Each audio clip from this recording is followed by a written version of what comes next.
Hello guys, welcome back to my channel. इस video में मैं नई BL series God bless you from death के एपिसोड 1 को एक्सप्लेन करूंगी। तो बात करते हैं एपिसोड की। तो एपिसोड की शुरुआत में हम देखते हैं कि एक औरत थाईलैंड के घने जंगलों में अपने बच्चे को लेकर जा रही होती है और वह एक औरत को अपना बच्चा सौंप देती है और वह औरत अंदर एक काफ़ी पुराने बुद्धिस्ट टेम्पल में आ जाती है, जहाँ पर वह मंक से कहती है कि उस औरत ने इस बच्चे को आपको दे दिया है।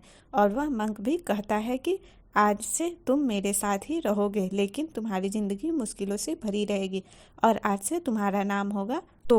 और 25 साल बाद हम देखते हैं कि थाईलैंड के एक शहर में एक शख्स गाड़ी चलाते हुए क्राइम सीन के ऊपर जा रहा होता है और क्राइम सीन के पास पहुंचने के बाद पुलिस ऑफिसर उससे रोकने की कोशिश करते हैं, लेकिन तभी वहां पर एक दूसरा पुलिस ऑफिसर आ जाता है और उस पुलिस वाले को बोलता है कि यह मेरा मेसी है, लेकिन इसे अभी अभी न्यू ज्वाइन किया है और इसका नाम सिंघा है। और आगे हम देखते हैं कि सभी पुलिस ऑफिसर सिंघा को वेलकम करते हैं और वह दोनों एक दूसरे को ग्रीट करने के बाद क्राइम सीन के अंदर पहुंच जाते हैं। और आगे अंदर आने के बाद वह सब लोग देखकर चौंक जाते हैं कि एक पेड़ को बहुत सारे लोगों को मारकर लटकाया गया था और उन सबको देखकर पुलिस ऑफिसर को भी समझ में नहीं आता कि आखिर यह सब क्या है। और उनके लिए भी यह काफ़ी ज़्यादा नया चीज़ था और वह सबसे यही कहते हैं कि ऐसे तो क्राइम सीन हमने पहले कभी भी नहीं देखा। तभी आगे हम देखते हैं कि पुलिस ऑफिसर सिंघा अपनी सारी टीम के साथ उस केस की छानबीन करने लगता है। तो दूसरी तरफ पुलिस ऑफिसर में एक डॉक्टर से और डन को आकर यह बताता है कि इस केस को हैंडल करने के लिए ही सिंघा को यहाँ पर बुलाया गया है। और तभी हम देखते हैं कि सिंघा आकर भी उन दोनों डॉक्टर्स को हेलो बोलता है और वह सभी उसे भी क्रिएट करते हैं और उसे बोलते हैं कि तुम्हारे साथ साथ 2 साल बाद फिर से काम करने का अच्छा लगेगा। तभी पुलिस ऑफिसर सिंघा को अपने पास बुला लेता है और वह दोनों ही पुलिस चीफ के पास आ जाते हैं और पुलिस इंस्पेक्टर सिंघा को बोलता है कि मैं चाहता हूं कि तुम दोनों इस केस के ऊपर जल्दी से जल्दी काम करो और यह एरिया भी साफ कर दो और जितना जल्दी हो सके इस केस को भी बंद करने की कोशिश करो। और वह यह सब बोल के वहाँ से चले जाते हैं। और आगे हम देखते हैं कि सिंघा को फॉरेंसिक डॉक्टर्स के छानबीन से पता चलता है कि यह सारी डेड बॉडीज यहाँ पर लाई गई थी, क्योंकि इन सभी लोगों को किसी और जगह पर मारा गया था।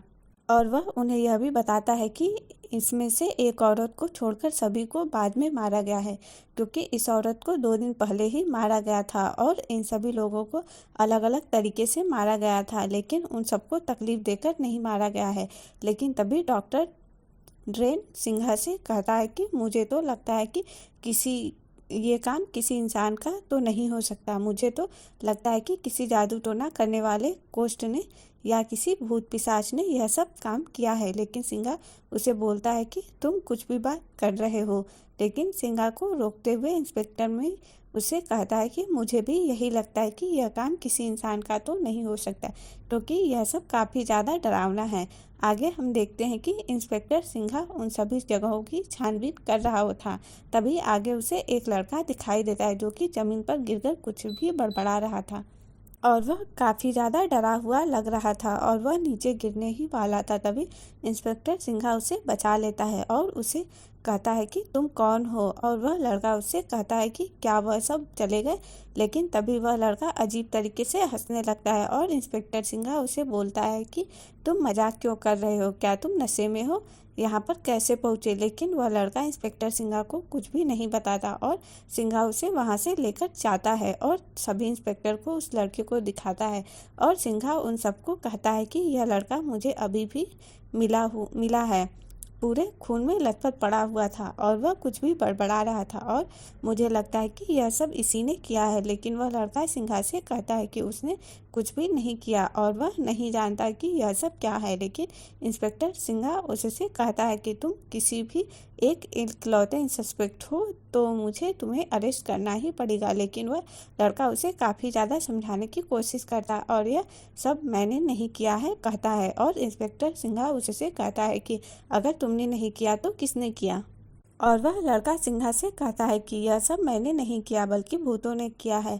और इंस्पेक्टर सिंघा चौंक जाता है और उसे कहता है कि तुम मुझसे यह कहना चाहते हो कि यह सब भूतों ने किया है, लेकिन अगर तुम सचमुच में इनोसेंट हो तो हमारे साथ कोऑपरेट करो। और वह इंस्पेक्टर मेक को यह ऑर्डर भी देता है कि इसका डीएनए टेस्ट करवा। और आगे हम देखते हैं कि ऑफिसर सिंघा मेक के साथ मिलकर उस लड़के को पूरी साउंड्स काट के से ले जाता है। और लेकिन वह लड़का सिंघा से कहता है कि मुझे यहाँ कितनी देर तक रहना पड़ेगा, और वह उसे रिक्वेस्ट करता है कि वह उसे किसी और कमरे में डाल दे। लेकिन सिंघा को उस पर गुस्सा आ जाता है और उसे कहता है कि कोई आवाज़ नहीं है और तुम्हें यहीं पर रहना पड़ेगा, और वह ऑफिसर मैक के साथ बाहर चला जाता है।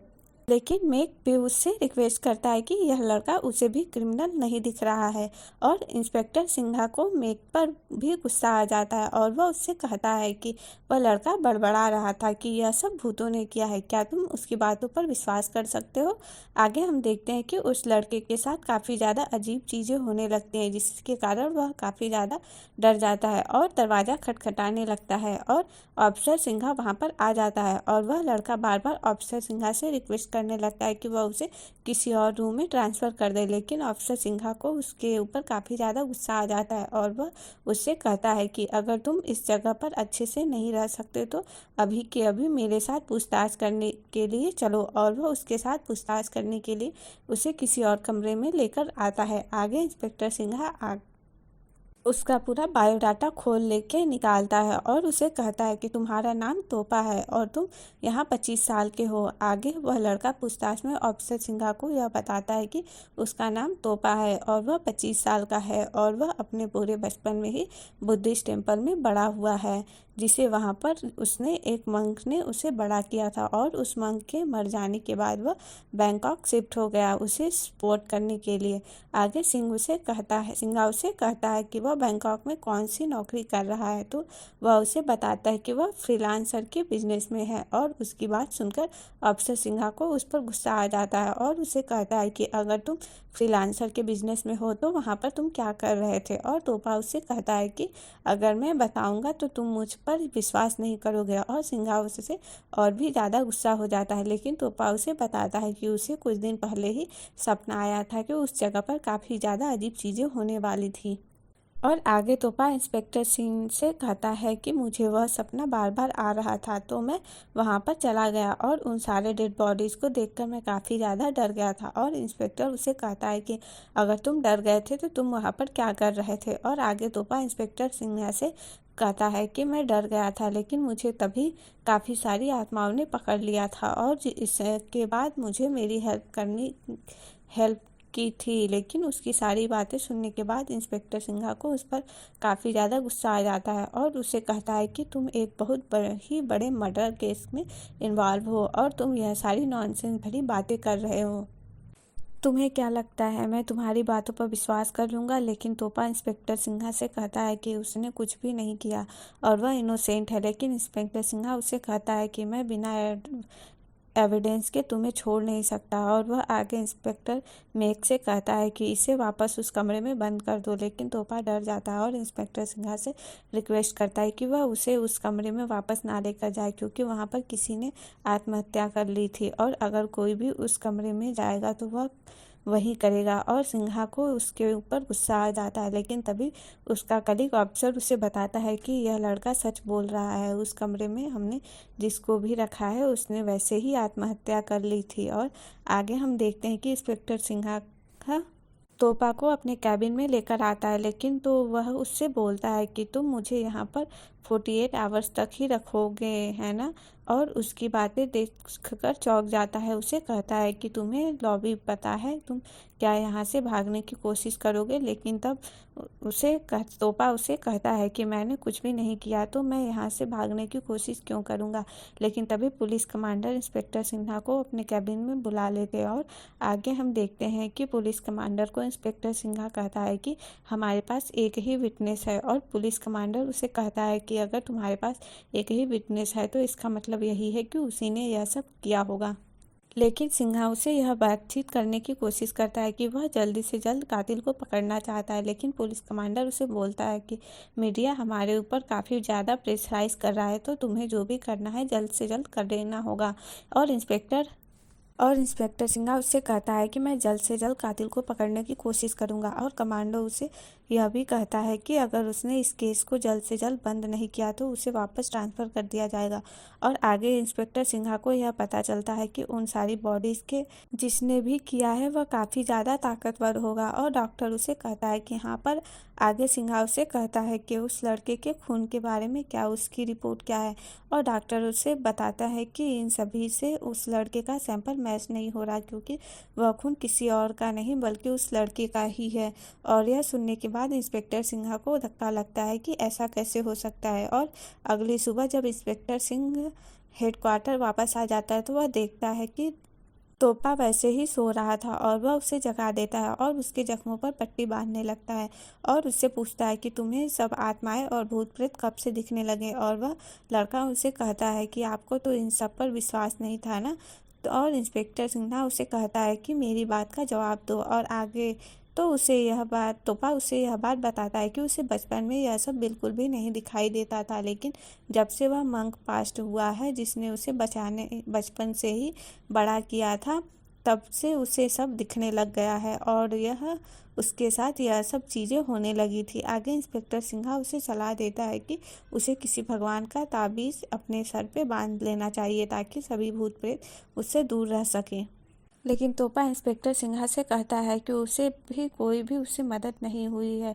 लेकिन तभी तोपा इंस्पेक्टर सिन्हा से कहता है कि उसे डर लग रहा है और इंस्पेक्टर सिन्हा अपना जैकेट निकालकर उसे पहना देता है और वह दोनों एक दूसरे को देखते रहते हैं। लेकिन तभी बीच में मेक आ जाता है और सिन्हा उससे बाहर आ जाता है और वो उसे उसकी काफ़ी दे देता है और यह भी कहता है कि वो उसकी वापसी से काफ़ी ज़्यादा खुश है और उसे फिर से उसके साथ काम करने के लिए मज़ा आएगा। तो दूसरी तरफ हम देखते हैं कि सिन्हा के कैबिन में बैठा हुआ तोपा था, लेकिन तभी लैंप की लाइट चली जाती है और वह भी डर जाता है और उसे दूसरी तरफ एक लड़की का भूत दिखाई देता है। दूसरी तरफ इंस्पेक्टर मैक सिन्हा से कहता है कि अभी अभी रिपोर्ट आई थी कि जिसमें लिखा था कि वह खून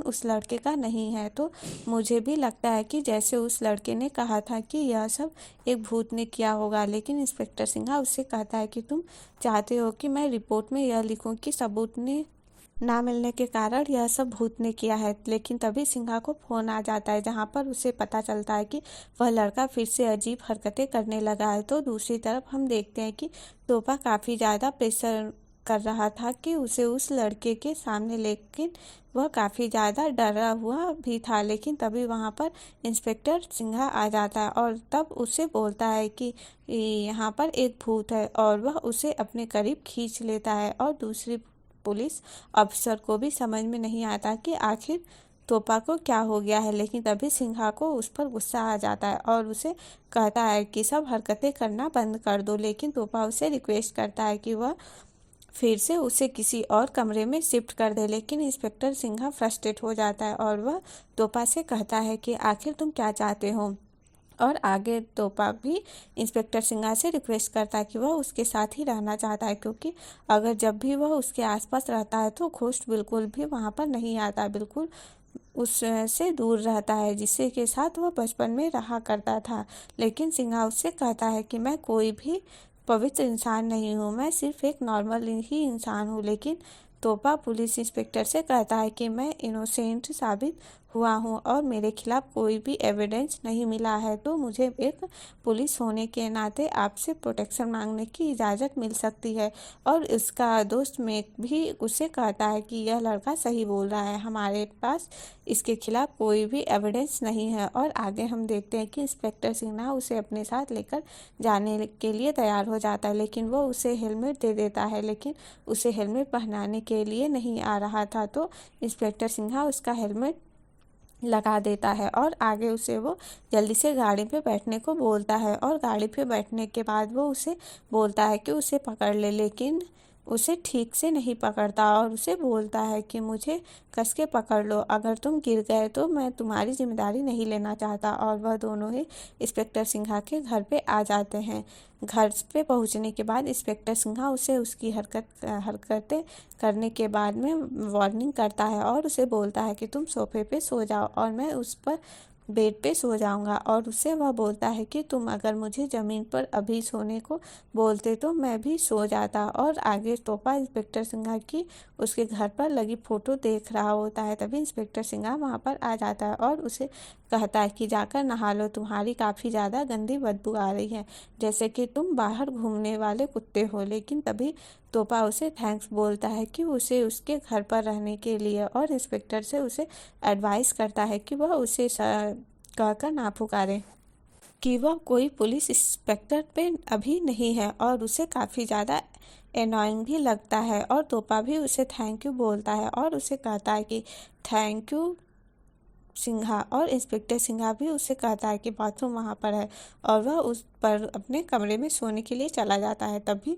तोपा की नज़र उसके घर पर रखे हुए गार्ड की मूर्ति पर चली जाती है और वह प्रार्थना करते हुए कहता है कि मुझे जरा सा भी इस बात का सरप्राइज नहीं लगा कि जब भी वह मेरे आसपास होता है तो मैं काफ़ी ज़्यादा प्रोटेक्टिव फील करता हूँ। आगे हम देखते हैं कि इंस्पेक्टर सिंघा का आ रहा था, तभी लाइट अचानक से चली जाती है और वह डर जाता है। वो बैटरी लेकर बाहर आ जाता है और तोपा पे डांटने लगता है। लेकिन तभी तोपा उसे कहता है कि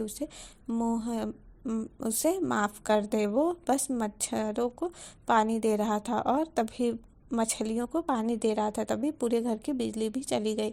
और इंस्पेक्टर सिंघा उसे कहता है कि मैंने तुमसे कहा था कि तुम मुझे कोई भी ट्रबल नहीं करोगे। लेकिन तभी तोपा इंस्पेक्टर सिंघा से कहता है कि वह जानकर कपड़े पहन ले, और सिंघा को उस पर गुस्सा आ जाता है और उसे कहता है कि मैं चाहूँ तो दिन भर बिना शर्ट के रह सकता हूँ। और सिंघा उसे आगे यह भी कहता है कि अब तक वो नहाया क्यों नहीं, और उसे यह यहाँ पर उसका घर सजाने के लिए नहीं रखा है। और वह उसे वार्निंग देकर वहाँ से जाने ही वाला था। लेकिन तभी वह उससे कहता है कि वह उसके साथ उसके कमरे में आना चाहता है। लेकिन इंस्पेक्टर सिंघा को उस पर फिर से गुस्सा आ जाता है और उसे डांट लगाकर वहाँ से चला जाता है। अगली सुबह इंस्पेक्टर सिंघा देखता है कि तोपा काफ़ी ज़्यादा गहरी नींद में सो रहा था और वह उसे जगाने की कोशिश करता है। लेकिन तभी तोपा उठ जाता है और उसे गुड मॉर्निंग बोलता है और उसे यह भी बोलता है कि वह उसे जगाना चाहता था और उसके लिए ब्रेकफास्ट भी बनाना चाहता था। लेकिन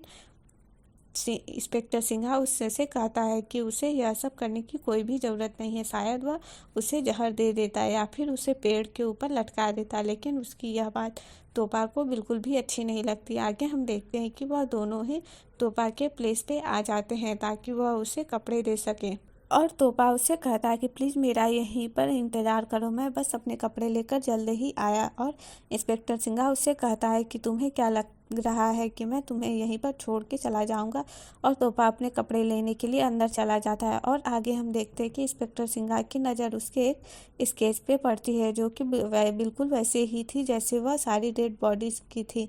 और वह सब स्केच देखकर इंस्पेक्टर सिंघा काफ़ी ज़्यादा डर जाता है और उसे समझ में नहीं आ जाता कि यह सब क्या है। तभी वहाँ पर तोपा अपने कपड़े लेकर आ जाता है और वह बाहर आकर स्मोक करने लगता है। और आगे हम देखते हैं कि तोपा अपना सारा सामान उठाकर इंस्पेक्टर के पास आ जाता है और उससे कहता है कि चलो मैं रेडी हूँ। और उसका सारा सामान देखकर इंस्पेक्टर उससे कहता है कि तुम्हें क्या लगता है कि तुम मेरी जगह पर हमेशा के लिए रहने के लिए जा रहे हो, यह सामान बहुत ही ज़्यादा है। और इंस्पेक्टर तुम से तोपा से कहता है कि जल्दी करो, बीच में हमें कहीं पर रुकना है। और वह उससे पूछता है कि क्या हम सीधा घर वापस नहीं जा रहे हैं। और आगे हम देखते हैं कि इंस्पेक्टर सिंघा उसे उसी जगह पर लेकर जाता है जहां पर वह सारे मर्डर्स हो चुके थे। और इंस्पेक्टर सिंघा उसे कहता है कि तुम इकलौते विक्टिम हो तो तुम्हें मुझे बताना पड़ेगा कि उस रात तुम जब यहाँ पर आए थे तो क्या क्या हुआ था। लेकिन तोपा काफ़ी ज़्यादा डर गया था और वह इंस्पेक्टर सिंघा से कहता है कि क्या वह उसे छू सकता है, लेकिन क्योंकि उसे छूने पर उसके आसपास के सभी भूत प्रेत उसके करीब नहीं आते। और वह इंस्पेक्टर उसे बोलता है कि तुम्हें जो चाहे वो करो। और वह उसे पकड़ लेता है और उसे इस बात का एहसास होता है कि उससे जो भी आवाज़ें आ रही थी वह सब बंद हो चुकी थी। और वह उसे बताने लगता है कि जब वह उस रात को यहाँ पर आया था तो उसने क्या क्या देखा था। लेकिन वह अपने सपने के बारे में सोचकर काफ़ी ज़्यादा डर जाता है। लेकिन इंस्पेक्टर सिंघा उसे कहता है कि मुझे जल्दी बताओ, मेरे पास समय नहीं है। आगे तोपा पास से उसे एक प्रार्थना के बारे में पता चलता है, जो कि काला जादू करने वाले लोग करते हैं बहुत ही ज़्यादा पावर पाने के लिए, और वह ऐसे ही इंसानों की बलि देते हैं जिससे वह काफ़ी ज़्यादा शक्तिशाली हो जाते हैं। और वो इंस्पेक्टर सिंघा भी उसे कहता है कि तुम्हें सच में लगता है कि यह सब लोग यह सब करते होंगे? तो थोपा कहता है कि हाँ, आज वो लोग यह सब चीज़ें करते हैं पावर पाने के लिए। लेकिन तभी इंस्पेक्टर को कॉल आ जाता है और वो पुलिस स्टेशन से इंस्पेक्टर में एक बात कर रहा था कि जो इंस्पेक्टर सिंघा को वापस आने के लिए बोल रहा था और उसे कह रहा था कि एक बहुत ही बड़ी घटना हो चुकी है और उसे पुलिस स्टेशन वापस आ जाना चाहिए और वो आकर देखना चाहिए कि आगे हम देखते हैं कि पुलिस स्टेशन में काफ़ी बड़ी प्रेस कॉन्फ्रेंस हो रही थी, जिसमें पुलिस कमांडर सभी रिपोर्टर्स को यह बता रहे थे कि बहुत ही बड़ा केस है और इस केस को सॉल्व करने के लिए वह हर तरफ से कोशिश कर रहे हैं ताकि इस पूरे केस की हकीकत जल्द से जल्द खत्म हो सके। और तभी वह मीडिया के सामने इंस्पेक्टर सिंघा को इंट्रोड्यूस करते हैं और कहते हैं कि इंस्पेक्टर सिंघा की ही आज से इस केस की सारी छानबीन करेंगे। और इंस्पेक्टर सिंघा को देखकर भी सभी लोग चौंक जाते हैं और तभी वहाँ पर इंस्पेक्टर सिंघा का थोपा के साथ आ जाता है और वह भी उसके साथ इंस्पेक्टर किंग को देखकर काफ़ी ज़्यादा शौक हो जाता है और इंस्पेक्टर किंग भी उसे देखकर, और वह दोनों एक दूसरे को देखते हैं और यहाँ बात थोपा भी नोटिस करता है। और यह एपिसोड यहीं पे ख़त्म हो जाता है। आपको ये एपिसोड कैसा लगा कमेंट बॉक्स में ज़रूर बताएं and please subscribe my channel and thanks for watching.